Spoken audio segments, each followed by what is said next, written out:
The old stone church stood solemnly at the heart of Holloway town, its stained glass windows casting muted colors over the wooden pews. The air inside was thick with the scent of candle wax and aged wood. On this chilly autumn afternoon, nearly the entire town had gathered to pay their final respects to Margaret Sullivan, a beloved former schoolteacher. The church was silent except for the occasional muffled sobs of mourners, the shifting of heavy coats, and the rustling of leaves against the windows. Father Jonathan Hughes, the town's respected priest, stood near the altar, his hands folded, preparing to begin the service.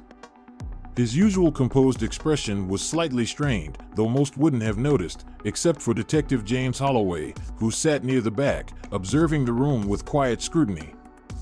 Holloway had only moved to Holloway town a few months ago after leaving his post in the city. He wasn't particularly close to Margaret, but something about her sudden passing didn't sit right with him.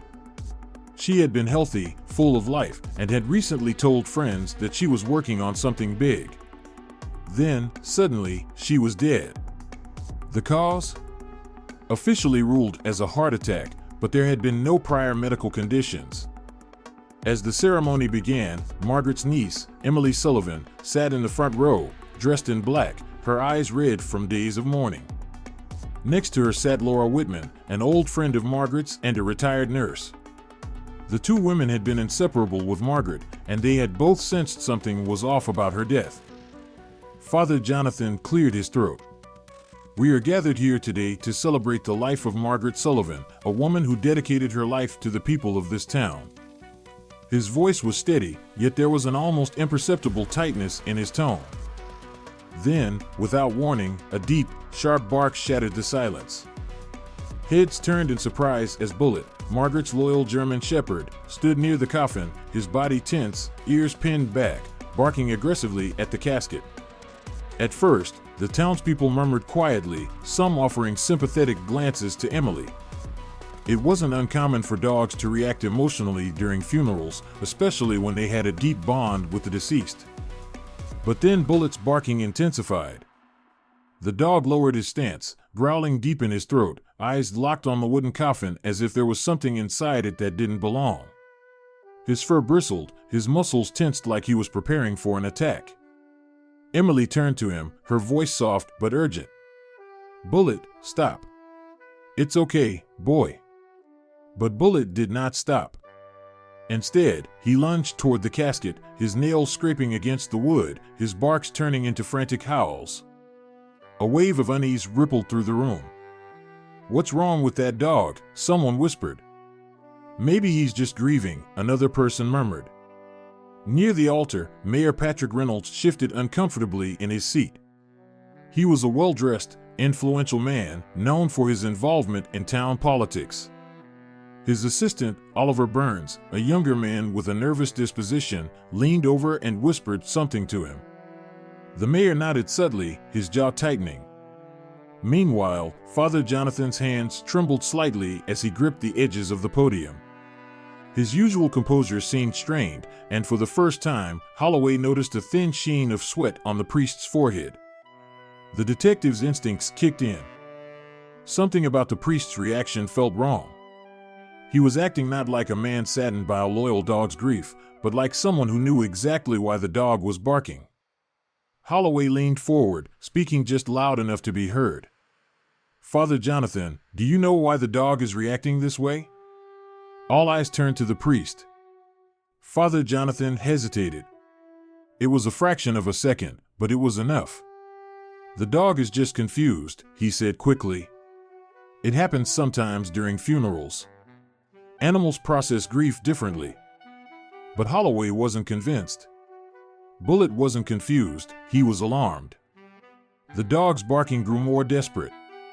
He pawed at the casket, whining now, as if pleading for someone to open it. Then, unexpectedly, Bullet let out a long, sorrowful howl. A chill swept through the church. Emily's voice wavered. "Why won't he stop?" Laura Whitman, the retired nurse, frowned deeply. "He's trying to tell us something." Father Jonathan slammed his hand down on the podium, startling everyone. "That's enough. Someone take that dog outside." Emily flinched at the harshness of his tone. Holloway narrowed his eyes. The priest had just lost his temper, something very out of character for him. Nobody moved. The townspeople exchanged glances, uncertain. It was then that Sheriff Walter Green, the town's law enforcement officer, stood up from his seat near the back. A tall, stocky man in his 50s, he was respected, but also feared. "If the priest says the dog needs to leave, then take him outside," Green ordered firmly. "We're here to grieve, not to cause a scene." For the first time, Bullitt took his eyes off the casket and looked straight at the sheriff. The German shepherd let out a low, guttural growl. Holloway caught that moment and felt his stomach twist. Sheriff Green and Father Jonathan were on the same side. They were trying too hard to shut the situation down. Something was wrong. And Bullitt was the only one who wasn't afraid to expose it. The tension in the church lingered long after the funeral ended. The guests, still unsettled by Bullitt's outburst, whispered among themselves as they filtered out into the autumn air. The golden leaves crunched beneath their feet, but the usual charm of the season felt oddly muted. Detective James Holloway stood near the entrance, watching as the last few mourners left. His mind replayed the scene, the way Father Jonathan Hughes had reacted, the way Sheriff Walter Green had jumped in to dismiss the situation. And most of all, the way Bullitt had focused so intensely on the coffin, desperate for someone to listen. Something was very, very wrong. James, a soft voice pulled him from his thoughts. Emily Sullivan, Margaret's niece, stood beside him, clutching her coat tightly around her. Her eyes were still red from crying, but now there was something else, a trace of fear. "I need to talk to you," she said, glancing around as if making sure no one was listening. "Let's walk," Holloway suggested. A few minutes later, they reached Margaret's house, a modest two-story home that had been in the family for generations. Laura Whitman, Margaret's closest friend and a retired nurse, was already there, waiting for them in the living room. "I don't know what's going on, but Margaret wasn't herself before she died," Laura said, pouring tea into mismatched cups. Her hands trembled slightly as she set the pot down. Holloway leaned forward. "What do you mean?" Laura sighed, staring at the swirling steam. "A few weeks before she died, she came to me in a panic. She said she had found something terrible, something about the church. She wouldn't give me details, just that she thought she was being followed." Emily's grip on her cup tightened. "She told me something similar, but I thought she was just overthinking things. My aunt loved this town. She loved that church. If she suddenly believed something dark was happening there, then she must have had real evidence." Holloway exchanged a glance with Bullitt, who sat at his feet, ears perked, sensing the unease in the room. "She had evidence," the detective murmured. "We just have to find it." They started with Margaret's office, a small but tidy space filled with books, paperwork, and framed photos of students she had taught over the years. It smelled faintly of old paper and lavender. Bullitt immediately became alert. His nose twitched as he sniffed the air, then he padded toward the large oak desk in the corner. "I think he found something," Holloway said. Emily hurried over, pulling at the drawers. They opened smoothly, except for one, which was locked. "There has to be a key somewhere," she muttered, checking the small decorative box on the desk. Laura, standing by the bookshelf, suddenly gasped. "Wait. Margaret gave me this a few days before she cut herself off, reaching into her coat pocket and pulling out a small silver key." Holloway took it and slid it into the lock. Click. The drawer creaked open. Inside was a thick manila folder labeled in bold, capital letters, "Do not trust J.H." Emily's breath hitched. J.H. Father Jonathan Hughes. Holloway opened the folder. Inside were copies of financial records, donation statements, and a handwritten journal entry from Margaret herself. The journal entry read, "I don't know who else to tell. I can't trust the police, not with Green involved. I have proof that Father Jonathan has been funneling church donations into secret accounts. But it's more than that. The money isn't just disappearing, it's being sent to someone. And I think Mayor Reynolds is involved, too. I need to be careful. I'm going to confront Jonathan about it tomorrow. If something happens to me, someone has to know the truth. Emily let out a shaky breath. She knew. Laura covered her mouth with a trembling hand. Oh, Margaret. Holloway flipped through the other documents. There were receipts, transaction logs, even emails Margaret had printed out, emails between Father Jonathan and an anonymous sender, discussing payments being made to ensure cooperation. The detective felt his stomach tighten. This wasn't just financial fraud, he said grimly. Margaret uncovered a conspiracy. Bullet let out a low growl. Emily wiped a tear from her cheek, determination settling in her expression. We have to take this to someone. Holloway exhaled. We can't go to the sheriff. Green is in on it. And the mayor? If he's involved, we can't risk tipping him off either. Laura nodded. Then what do we do? Holloway thought for a moment. We need more proof. This is solid, but it's not enough. We need something that directly connects them to Margaret's. He stopped himself before saying murder. If Margaret hadn't died naturally, then that meant someone had killed her to keep her silent. Emily's hands balled into fists. Then where do we start? Before Holloway could answer, Bullet suddenly stood up, his ears twitching toward the window. The room fell silent. A moment later, the unmistakable sound of car tires crunching against gravel echoed through the night. Then came the click of a car door opening. Emily's eyes widened. Someone's here. Holloway moved to the window, carefully pulling back the curtain. A sleek black Cadillac, belonging to Mayor Patrick Reynolds, sat in the driveway. The mayor himself wasn't inside. But his assistant, Oliver Burns, stepped out, looking nervous. He adjusted his tie, glanced around, then began walking toward the house. Stay quiet, Holloway whispered. Oliver knocked twice, then paused. After a beat, he knocked again, 3 quick taps, like a signal. Bullet let out a soft growl. What does he want? Emily whispered. Holloway didn't answer right away. He studied Oliver's body language, shaky hands, darting eyes, the way he hesitated before knocking. He's scared, Holloway murmured. He's not here to threaten us. He's here because he's in trouble. Laura frowned. Do we let him in? Holloway considered. Oliver had been the mayor's assistant for years. If Margaret's suspicions were correct, he knew things, maybe even more than what Margaret had found. The detective sighed, stepping toward the door. We don't have a choice, he muttered. Let's hear what he has to say.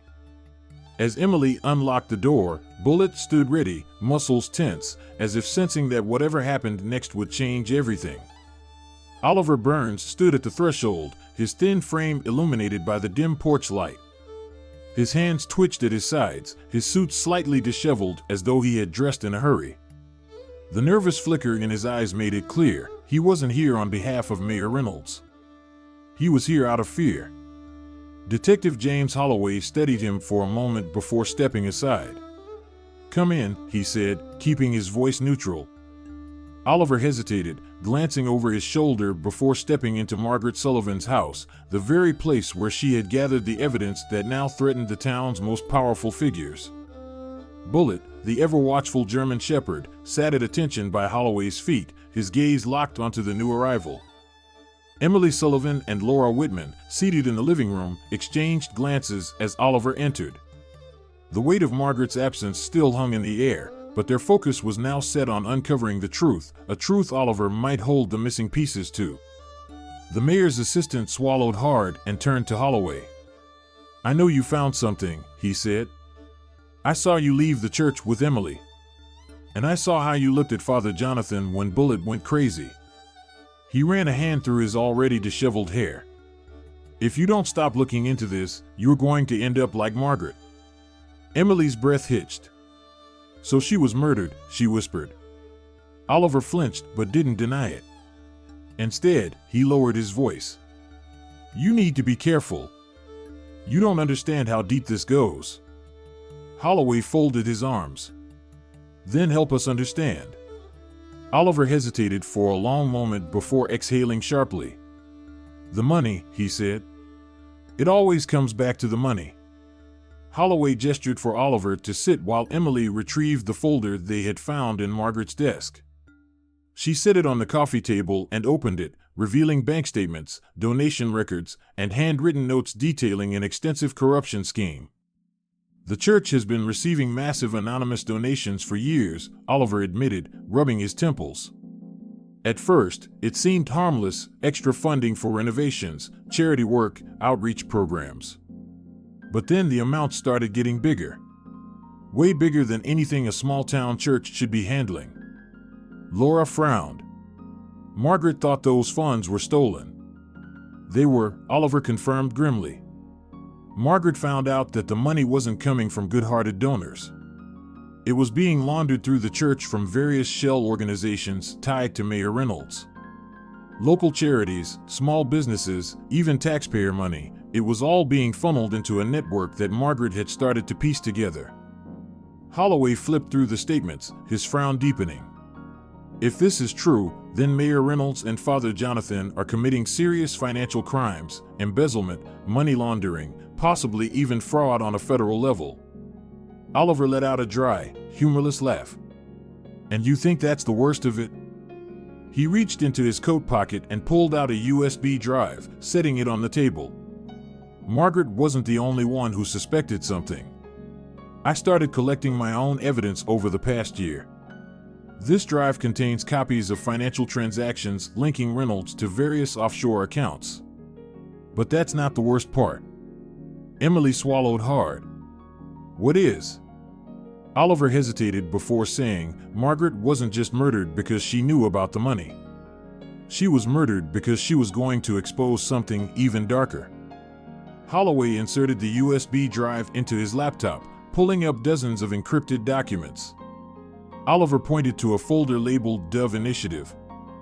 That's the code name for a covert project Mayor Reynolds and Father Jonathan were working on. It was supposed to be an outreach program for underprivileged children in town, a charity that would provide funding for struggling families. Laura frowned. That sounds good. Oliver's jaw tightened. It was a front. The funds being raised for the Dove Initiative were never going to families. Instead, they were being used to buy silence, bribing local officials, ensuring cooperation from law enforcement, and, in some cases, financing the disappearance of those who got too close to the truth. Emily covered her mouth in horror. Margaret was going to expose this. Yes, Oliver confirmed. And she wasn't the only one asking questions. He scrolled through several emails on the USB drive and pointed to a name that made Holloway sit up straighter. Sheriff Walter Green. He's been in on it for years, Oliver said. That's why when you brought him the folder earlier today, he dismissed it. He knew exactly what you had found, but he also knew that if you kept pushing, you'd end up like Margaret. Holloway clenched his jaw. So we can't trust the sheriff. We can't trust the mayor. And we sure as hell can't trust the priest. He turned to Oliver. Why are you telling us this now? Oliver let out a shaky breath. Because I'm next. Emily looked at him sharply. What do you mean? Oliver leaned forward, lowering his voice. After Margaret disappeared, Reynolds started cutting ties with people who knew too much. 2 council members resigned unexpectedly. A local reporter left town without explanation. I was supposed to deliver a set of forged documents tonight to cover up some missing funds. But I couldn't do it. I know too much, and if I don't play along, I'm disposable. Holloway's mind raced. That means Reynolds and Father Jonathan are already suspicious of you. Oliver nodded grimly. If they find out I've talked to you, I won't make it through the week. A tense silence settled over the room.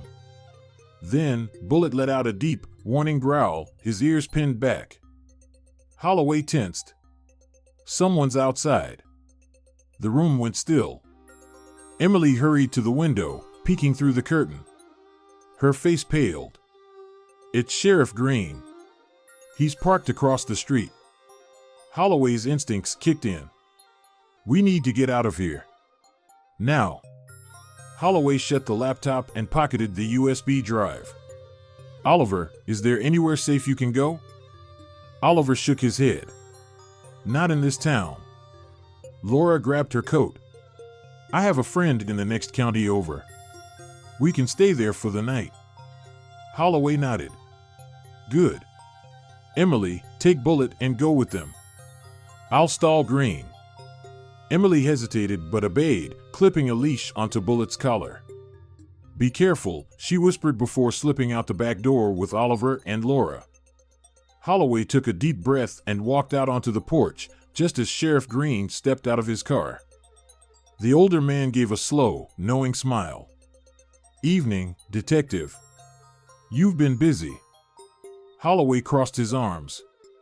Just saying my goodbyes to Margaret. Anything I can help you with? Green's smile didn't fade, but his eyes were cold. I sure hope not. We wouldn't want another unfortunate accident in this town, would we? Holloway forced himself to stay calm.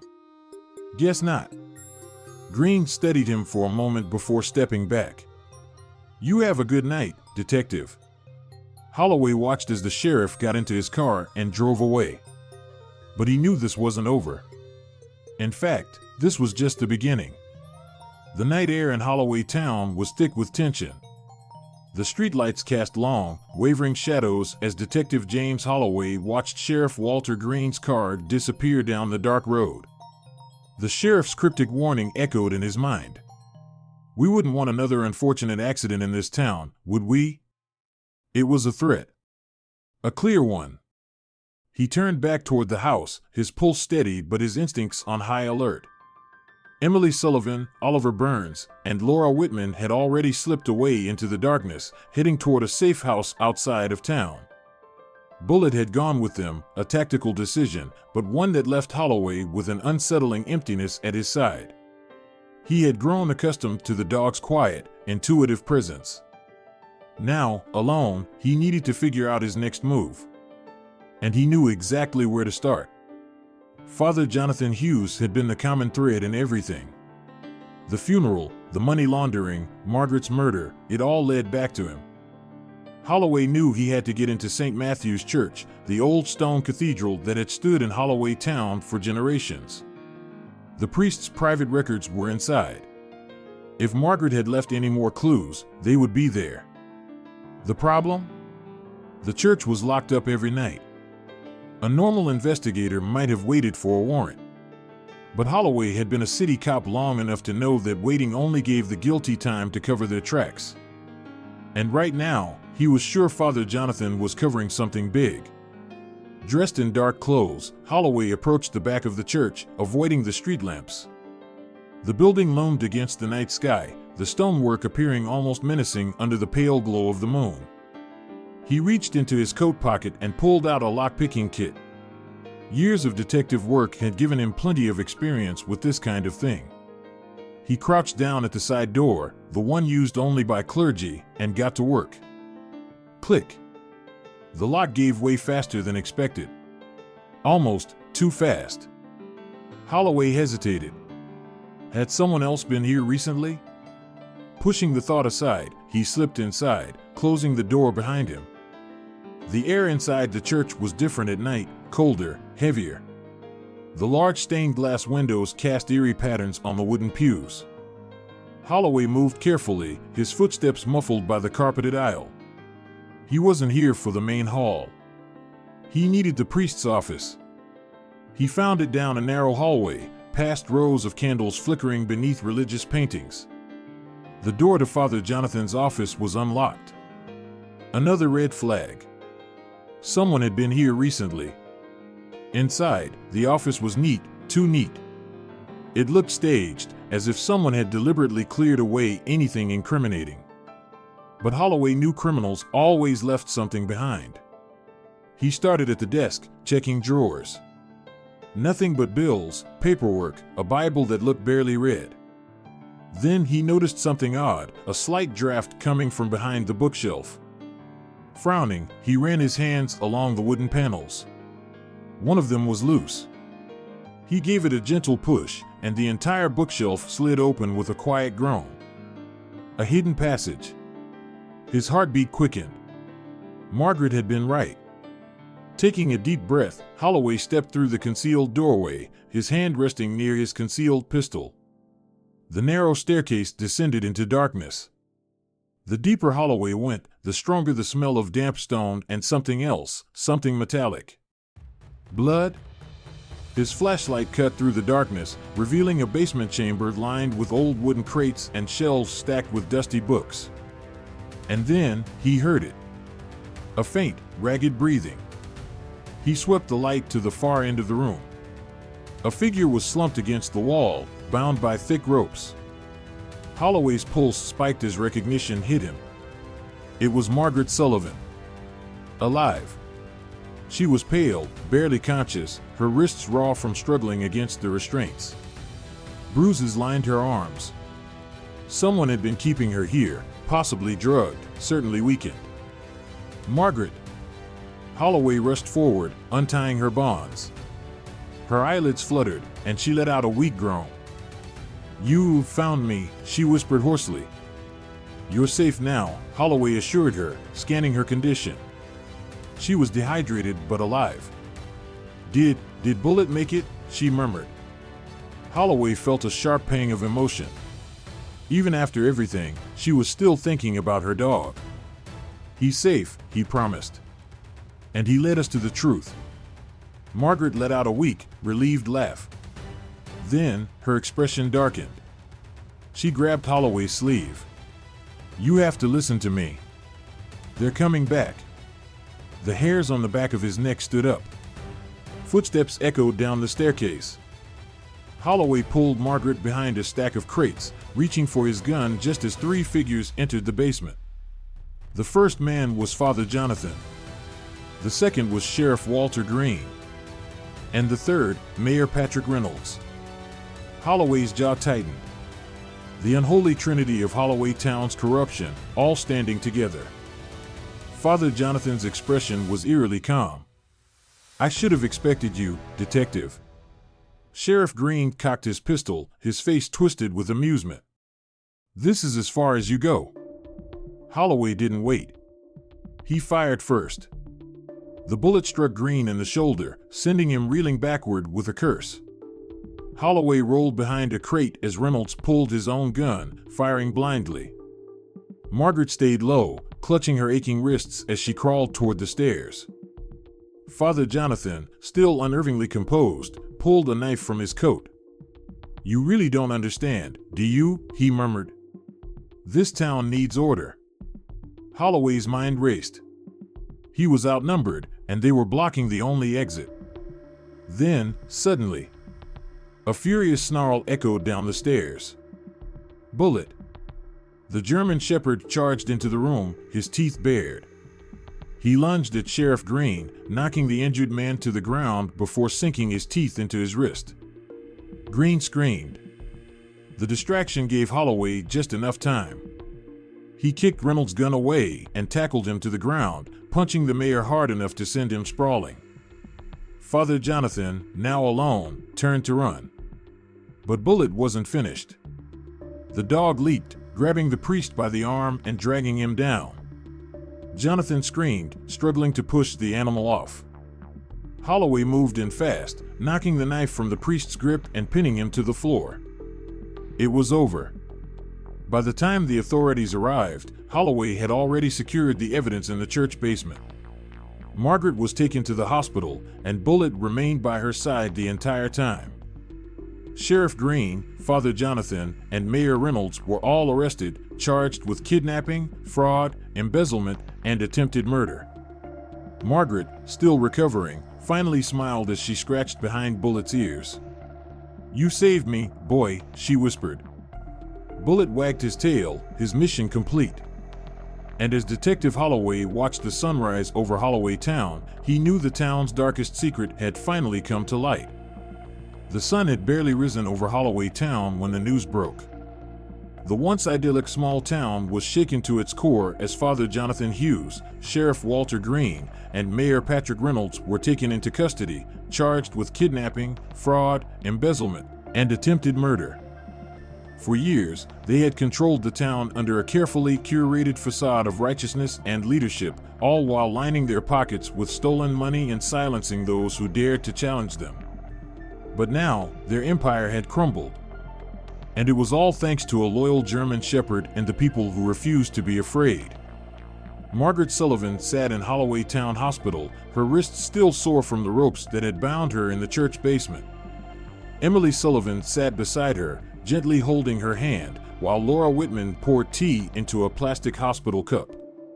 Bullet lay curled up at Margaret's feet, his ears twitching even in sleep, as if still standing guard over her. "I can't believe you're alive," Emily whispered, tears welling in her eyes. Margaret smiled weakly, her voice still hoarse. "Neither can I." Laura exhaled deeply, shaking her head. "The whole town is in shock. People are gathering outside the police station, trying to understand how this happened under their noses for so long." Emily clenched her jaw. Because men like them count on people not asking questions. They assume everyone will just trust them, that no one will dare look deeper. Margaret nodded. But Holloway Town is awake now. The door to the hospital room opened, and Detective James Holloway stepped inside. He looked exhausted, dark circles under his eyes, but his posture was firm. "We got them," he said simply. Margaret let out a relieved sigh, and Bullet lifted his head, tail thumping against the floor. "They're not getting out of this," Holloway continued. "The DA is already looking into how far the corruption goes. The financial records alone are enough to put Reynolds and Father Jonathan away for a long time. As for Green, kidnapping, attempted murder, obstruction of justice, he'll be lucky to see the outside of a cell again." Emily's shoulders slumped in relief. "It's over." Holloway hesitated. "Almost." Margaret raised an eyebrow. "What do you mean?" He sighed. "There's still the matter of what comes next. This town trusted those men. Even after everything that's happened, people are going to be lost for a while. They'll need leaders they can actually believe in." Margaret exchanged a look with Laura. "You're saying someone has to step up," Laura murmured. "I'm saying someone has to make sure this never happens again," Holloway corrected. "Holloway Town needs people who aren't afraid to tell the truth, even when it's inconvenient." Margaret chuckled, shaking her head. "I just survived a kidnapping, Detective. You want me to run for office now?" He shrugged. "Maybe not today. But someday? You'd have my vote." Emily grinned. "Mine too." Margaret shook her head with a small smile but didn't argue. Outside the police station, a crowd had gathered. Reporters from neighboring towns had arrived, cameras flashing, microphones raised as people demanded answers. For years, the town had been held under the illusion of safety, believing that those in power were working in their best interests. Now, they saw the truth. Among the crowd, Oliver Burns stood silently, watching as the former leaders of the town were led out in handcuffs. He had once been their most loyal assistant, too afraid to challenge them, too weak to stop them. But when it had mattered, he had chosen the right side. "You okay?" He turned to see Holloway standing beside him, hands in his coat pockets. Oliver nodded. "It's strange. I thought I'd feel relieved. But mostly, I just feel guilty." Holloway steadied him. "Guilt means you care. But you did the right thing in the end. That's what matters." Oliver exhaled, glancing toward the crowd. "What happens now?" Holloway smirked. "Now? We rebuild." A week later, St. Matthew's Church stood empty, abandoned, a relic of corruption. The people of Holloway Town had already begun the slow process of taking back what had been stolen from them, reforming local government, electing new officials, and cleaning up the financial mess left behind. Holloway stood outside the old church steps, watching as a for sale sign was hammered into the ground. The building had served as a place of faith for years, but its name was now tarnished. Beside him, Emily crossed her arms. It's weird, isn't it? Knowing this place was built on so many lies. Holloway nodded. But places aren't evil. People are. She glanced at him. Are you staying? Holloway hesitated. He had never planned to make Holloway Town his home. It was supposed to be another stop in his career, a temporary place to recover from the weight of his past cases. But after everything? He looked down at Bullet, who was sitting beside him, tail wagging. I think I might, he admitted.